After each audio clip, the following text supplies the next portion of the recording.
Hello friends, स्वागत है आपका ICSE टाटा में। दोस्तों, आज हम करंट अफेयर्स करेंगे प्रम IAS का। ठीक है, इसके पहले हमने एडिटोरिया का करंट अफेयर्स 11 मार्च से लेकर के 17 मार्च तक किए हैं। अभी उसके बाद का करंट अफेयर्स हमारे पास अवेलेबल नहीं हुआ है, इसलिए हम नहीं कराया है।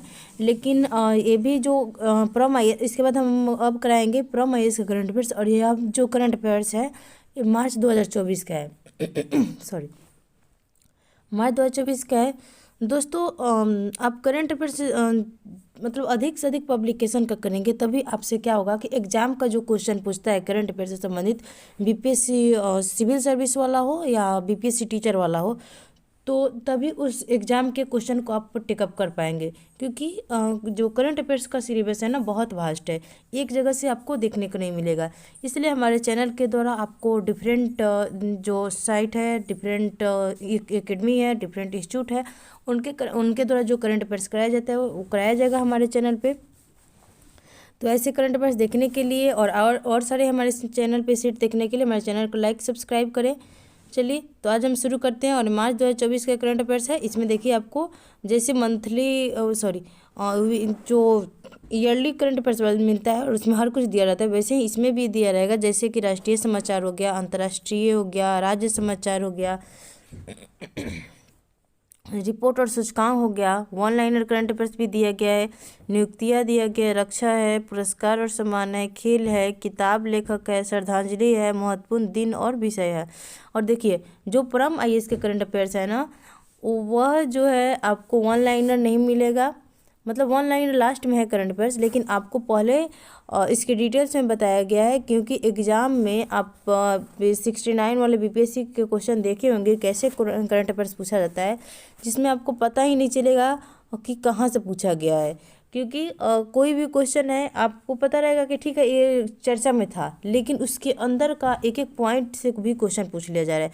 इसलिए आपको वन लाइनर नहीं दे करके इस एकेडमी के द्वारा आपको डिटेल्स में अवेलेबल कराया गया है, ताकि आप एग्ज़ाम में जा कर के उसके बारे में अगर हर नॉलेज रहेगा तो कहीं से भी क्वेश्चन पूछेगा तो आप एग्ज़ाम में बना सकते हैं। ठीक है, तो चलिए, सबसे पहले राष्ट्रीय समाचार दिया है, तो हम शुरू करते हैं राष्ट्रीय समाचार से। नेशनल इवेंट से शुरू करते हैं, नेशनल न्यूज़ से। सबसे पहला टॉपिक है हमारा, PM मोदी ने रंगपो में सिक्किम का पहला रेलवे स्टेशन का उद्घाटन किया है। तो सबसे पहले तो यहीं से क्वेश्चन बन जाएगा कि कहाँ पे सिक्किम का पहला रेलवे स्टेशन का उद्घाटन किया गया। तो रंगपो में किया गया और PM मोदी के द्वारा किया गया। ठीक है, तो PM मोदी ने रंगपो में सिक्किम के पहला रेलवे स्टेशन का उद्घाटन किया। रेलवे स्टेशन को स्थानीय संस्कृति, विरासत और वास्तुकला में डिजाइन किया गया। किसमें? वहाँ के जो स्थानीय संस्कृति है, विरासत है और वहाँ के जो वास्तुकला है, उसमें क्या किया गया है, डिजाइन किया गया है। सिक्किम की समृद्ध परंपराओं और राष्ट्रीय हिमालयी परिदृश्य को दर्शाता है। जो क्या करता है, सिक्किम की जो समृद्ध परंपरा है और राजसी जो हिमालयी दृश्य है उसको दर्शाता है। ठीक है, यह स्टेशन जो है, अब सवाल है कि कहाँ से कहाँ जोड़ता है, ये भी क्वेश्चन हमेशा एग्जाम पूछा जाता है। तो पश्चिम बंगाल में सिलीगुड़ी के पास जो सेवोको है, उसको लेकर के सिक्किम में रंगपो तक निर्माणाधीन 45 किलोमीटर लंबी रेल लाइन का हिस्सा होगा। कहाँ से कहाँ तक होगा?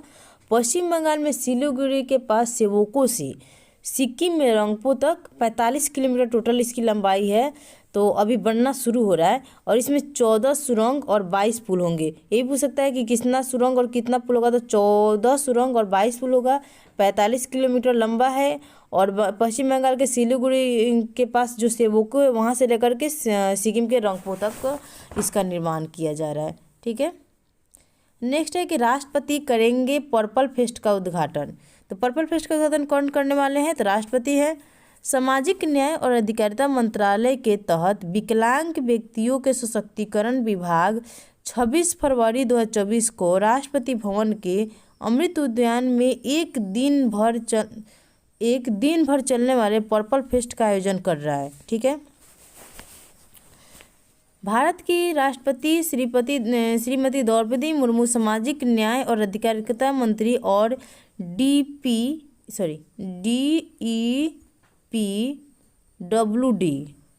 सचिव की उपस्थिति के साथ पर्पल फेस्ट कार्यक्रम का उद्घाटन करेंगी। तो कौन करने वाला है? राष्ट्रपति हमारी द्रौपदी मुर्मू है, इनके द्वारा पर्पल फेस्ट का उद्घाटन कराया जाएगा। और यह जो पर्पल फेस्ट है यह मतलब किस मंत्रालय के द्वारा भी आयोजित किया जा रहा है? तो सामाजिक न्याय और अधिकारिता मंत्रालय के द्वारा किया जा रहा है। किसके मेन इसका उद्देश्य क्या है? तो विकलांग व्यक्तियों के सशक्तिकरण के लिए इसका किया जा रहा है। ठीक है, इस भव्य आयोजन स्थल पर 10,000 से अधिक दिव्यांगजन अपने अनुरक्षकों के साथ एकत्रित होंगे। कितना? 10,000 से अधिक दिव्यांगजन होंगे। तो आपसे पूछ देगा कि पर्पल फेस्ट जो अभी मनाया गया है वो किससे संबंधित है? तो आपको विकलांग व्यक्तियों से संबंधित है, दिव्यांगजन से संबंधित है। और इसका उद्घाटन कौन करने वाले हैं? तो द्रौपदी मुर्मू करेंगी। नेक्स्ट है कि भूमि के डिजिटलीकरण से भारत की जीडीपी को 1.5% तक बढ़ावा मिलेगा। और यह कहा गया आपको ग्रामीण विकास और पंचायती राज मंत्री के द्वारा। ठीक है, क्या है इसमें कि भूमि रिकॉर्ड का डिजिटलीकरण भौतिक दस्तावेजों यानी आपको हार्ड कॉपी से छोड़ करके डिजिटल प्रारूप में बदलने की प्रक्रिया है। और उसके बाद क्या है कि 95.08% गाँवों में अधिकार अभिलेख यानी ROR प्रदान करके भूमि अभिलेखों का कंप्यूटरीकरण पूरा हो गया था। कितने परसेंट का? 95.08% का कर दिया गया। ठीक है, लगभग में हो चुका है। डिजिटलीकरण का महत्व क्या है? तो यह क्या है आपको स्पष्ट भूमि स्वामित्व यानी किस भूमि पे किसका अधिकार है ये आपको, और स्पष्ट भूमि स्वामित्व कृषि के लिए आपको पूंजी और ऋण की आपूर्ति को सुविधाजनक बनाता है, आपको आसान बनाएगा। उसके बाद भूमि विवाद से संबंधित जो भी भूमि संबंधी विवाद होता है इसमें क्या होता है कि अदालत में बहुत बड़ी संख्या में मामला होता है, उसको कम करने में मदद होगा। उसके बाद भूमि सुधार लाने में केंद्र और राज्य सरकारों के लिए भी उपयोगी होगा। उसके बाद नागरिकों और सरकारी अधिकारियों के बीच संपर्क कम होगा और पारदर्शिता बढ़ेगी।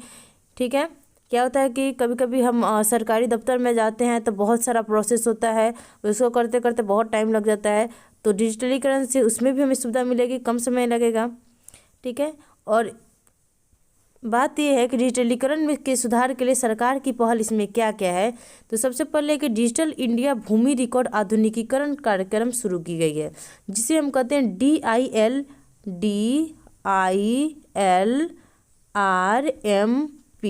इसमें क्या है? यह एक आधुनिक, व्यापक और पारदर्शी भूमि रिकॉर्ड प्रबंधन प्रणाली विकसित करता है। ठीक है, ये जो है ना आप इसको अच्छे से याद कर लेंगे कि भूमि डिजिटलीकरण में सुधार में सरकार की पहल क्या है, तो आपसे पूछ सकता है। तो एक तो है कि डिजिटल इंडिया भूमि रिकॉर्ड आधुनिकीकरण कार्यक्रम, दूसरा है कि विशिष्ट भूमि पार्सल पहचान संख्या यानी ULPIN या भू आधार। ठीक है, यह जो है आपको भूमि पार्सल के देशांतर और अक्षांश निर्देशांक का उपयोग करके उत्पन्न 14 अंकीय अल्फा न्यूमेरिक अद्वितीय ID प्रदान करता है।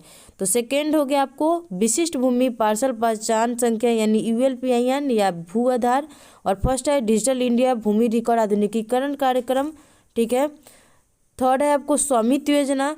स्वामित्व योजना में क्या है? स्वामित्व योजना में है कि कानूनी स्वामित्व कार्ड जारी करने के साथ गांव के घरेलू मालिकों को अधिकारों का रिकॉर्ड प्रदान करता है। और फोर्थ में है कि राष्ट्रीय जेनेरिक दस्तावेज प्रणाली यानी NGDRS। इसमें क्या है कि दस्तावेजों के पंजीकरण के संबंध में राज्यों में प्रचलित विविधता को संबोधित करता है। ठीक है, तो सरकार के द्वारा डिजिटलीकरण में 4 पहल किया गया है। 4 पहल क्या है? एक तो है डिजिटल इंडिया भूमि रिकॉर्ड आधुनिकीकरण कार्यक्रम, दूसरा है कि विशिष्ट भूमि पार्सल पहचान संख्या या भू आधार। ठीक है, थर्ड है आपको स्वामित्व योजना, और फोर्थ है राष्ट्रीय जेनेरिक दस्तावेज पंजीकरण प्रणाली। ठीक है, इन छोटे छोटे नामों को आप याद करके रखेंगे, क्योंकि आपसे क्वेश्चन में एग्जाम में क्या होगा कि ऐसे ही करके आपको 4-5 ऑप्शन दे दिया रहेगा और पूछेगा कि इनमें से कौन सा सरकार के द्वारा पहल किया गया है, और चारों दिया रहेगा चाहे 3 दिया रहेगा, तो ऐसे आपसे पूछ लिया जाएगा। ठीक है, नेक्स्ट टॉपिक है आपको आदि महोत्सव 2024 मनाया गया है। तो यह जनजाति मामलों के मंत्रालय के तत्वाधान में tribal cooperative marketing development federation of India limited, क्या है? Tribal cooperative marketing development federation of India limited द्वारा आयोजित किया गया है। तो किसके द्वारा किया गया आयोजन? जनजातीय मामलों के मंत्रालय के तत्वाधान में किया गया है। और tribal corporative marketing development federation of India limited, तो इसको ट्राइब्ड को याद, ट्राइब्ड का फुल फॉर्म पूछ देगा, ये पूछेगा नहीं कि किसके द्वारा आयोजित किया गया है, पूछ देगा ट्राइब्ड का फुल फॉर्म क्या होता है। तो आपको ट्राइब्ड का फुल फॉर्म याद करना होगा, ठीक है। और यह भारत की जनजातीय विरासत की समृद्ध विविधता को प्रदर्शन करता है। यह न केवल आदिवासी कारीगरों की असाधारण प्रतिभा और शिल्प कौशल को प्रदर्शित करने का एक मंच है, बल्कि आदिवासी समुदायों के सशक्तिकरण में बातचीत करने, सीखने और योगदान का अवसर प्रदान करता है, ठीक है। मतलब आदिवासी में जो भी कारीगर है उनके जो प्रतिभा है, शिल्प कौशल है, उस सबको प्रदर्शित करने का एक मंच है। आदि महोत्सव जो किया जाता है उसमें महोत्सव में 300 से अधिक स्टॉलों के साथ विस्तरित शोकेस होगा, जिसमें जनजातीय कला, हस्तशिल्प, प्राकृतिक उपज और स्वादिष्ट व्यंजनों का विविध प्रदर्शन पेश किया जाएगा, ठीक है। और इसका आयोजन कहाँ पे किया गया है?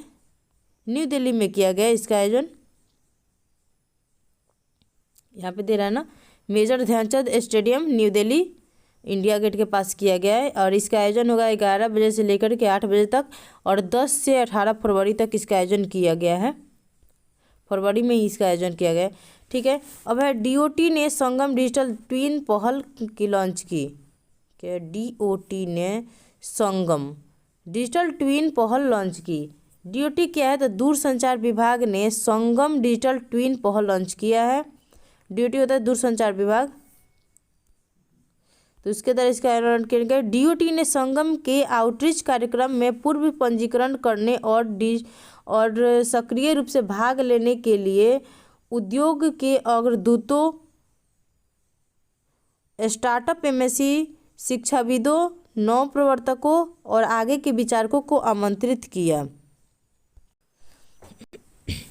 इस DOT में किसको किसको शामिल किया गया है? तो इसमें शामिल किया गया है उद्योग के जो भी अग्रदूत हैं उनको, स्टार्टअप से संबंधित है, MSC शिक्षाविद है, नवप्रवर्तक है, इन सारे विचारकों को उसमें आमंत्रित किया गया है।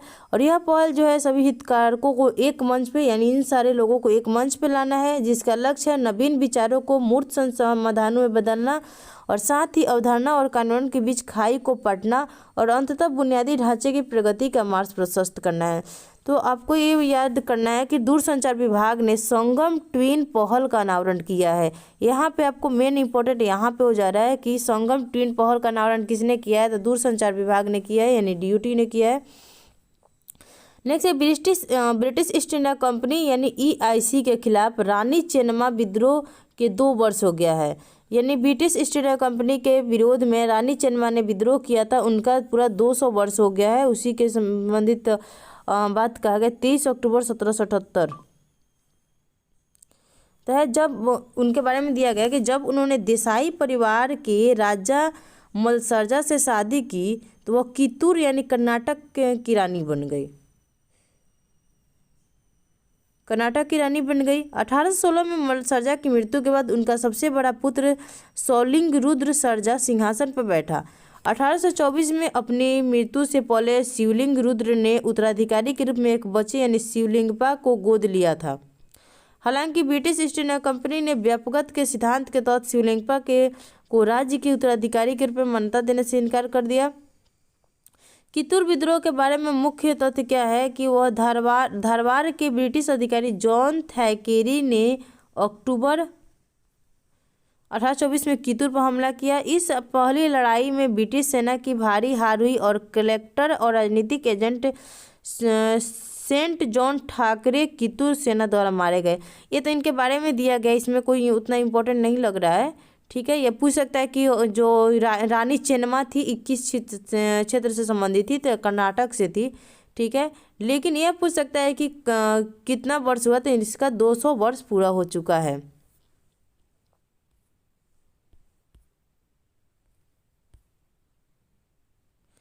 इनका जन्म कहाँ हुआ था? कर्नाटक के बेलगावी जिला के एक छोटे से गांव काकती में हुआ था। तो ये आपकी इंपॉर्टेंट हो जाएगा। बाकी सब उतना तो इनके बारे में थोड़ा थोड़ा दिया गया, तो ये ज़्यादा इंपॉर्टेंट नहीं है, ठीक है। लेकिन देखिए पॉलिटी और हिस्ट्री से संबंधित कुछ क्वेश्चन पूछ सकता है। व्यापकता का सिद्धांत क्या है, क्योंकि व्यापकता सिद्धांत से संबंधित इनसे कुछ हुआ था। तो सबसे पहले दिया है कि देखिए 2 ब्रिटिश अधिकारियों सर वाल्टर इलियट और मिस्टर स्टीवेंस को भी बंधक बना लिया गया। हालांकि ब्रिटिश सेना ने कित्तूर किले पर फिर से हमला किया और उन पर कब्जा कर लिया। रानी चेन्नम्मा और उनके परिवार को बैलहोंगल के किले में कैद कर लिया गया। 1829 में इनकी मृत्यु हो गई। तो इनके बारे में दिया गया था। संविधान के अनुच्छेद 142 आर्टिकल 142 का क्या कहता है, तो सुप्रीम कोर्ट ने आर्टिकल 142 फिर से चर्चा में है। तो इसके बारे में बताया गया है कि सुप्रीम कोर्ट ने यौन अपराधों से बच्चों का संरक्षण अधिनियम यानी पोक्सो 2012 के तहत दोषी ठहराए गए व्यक्ति की 20 साल की सजा को माफ़ करने के लिए अनुच्छेद 142 का इस्तेमाल किया है। सुधारात्मक याचिका के जवाब में फैसला सुनाया गया है। समीक्षा याचिका को खारिज होने के बाद याचिकाकर्ता के लिए उपचारात्मक याचिका अंतिम विकल्प है।